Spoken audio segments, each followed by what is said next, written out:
Victoria was sure, she fondly remembered days with her husband before their marriage, when he'd been less serious and more interested in discussing art rather than his stock portfolio. He had once been so sensitive that way. She recalled his introducing her to Judith Leister's work and the feminist interpretation of the proposition. Oh, dear Harry. And that Asian girl with the 7 D&G bags who always looked to be in a rush. Victoria assessed her easily, a clinical counselor, type A, who worked as a consultant for government organizations. A former teenage rebel, she'd lived in England during her formative years in posh boarding schools, spent that largely unsupervised time experimenting with drugs and men far older than herself. Dog collar, Mom? You don't understand fashion.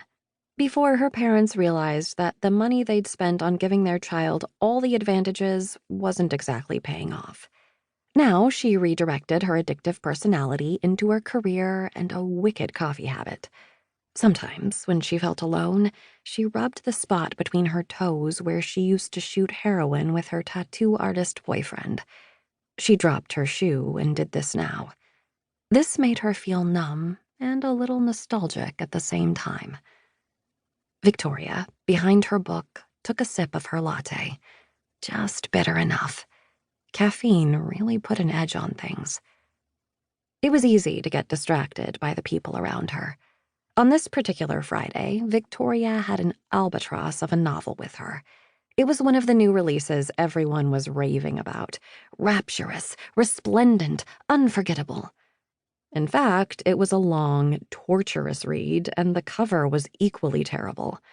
On it was a picture of a man crying, either in ecstasy or pain. Who cared? She couldn't not finish it, though. That's the kind of reader Victoria was. She couldn't release herself from the pain of a bad book until she'd read every last page.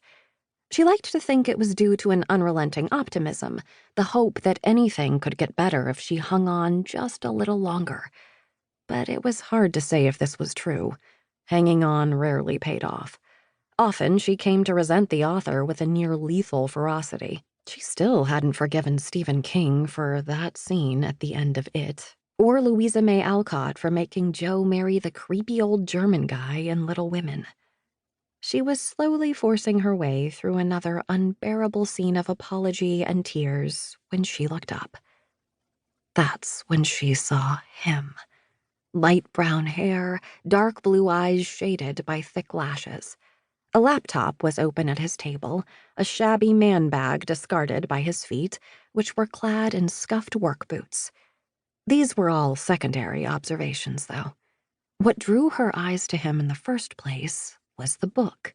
The same book she was reading, the one with the crying man, was open in his hands. Her world stopped. She stared as though a dark Medusa charm had turned her to stone. Even if he had noticed her mouth-dropped gaze, she doubted she would have been able to pull herself away. She drank him in greedily in an attempt to memorize his features. Her heart hammered and then paused, then restarted vigorously in a new erratic rhythm. She realized this was a recognition. This was him, he with a capital H. This was the answer to her question, the filler for the emptiness, a color to provide the contrast, her soul's counterpoint. She watched him read. It felt very intimate, almost erotic, as she followed his eyes moving over the words, the page, perhaps the very same paragraphs she herself had moved over in moments recently past. His minute expressions, she interpreted them to be disbelief or disgust. They had to be disgust, like she felt, manifested as a small creasing between his brows, as a light tightening at the corners of his mouth. He hates the book too, she decided, as though this were confirmation of their cosmic connection. He crossed his feet at the ankles. Every so often he reached for his coffee without taking his eyes from his book. Perfectly, his hand reached the mug. His mug, it wasn't a generic one from the café. It had black lettering that could have been a Shakespeare quote, but she couldn't quite make out the words. He wore a dark blue pullover with 2 buttons at the top and jeans. His chest looked substantial.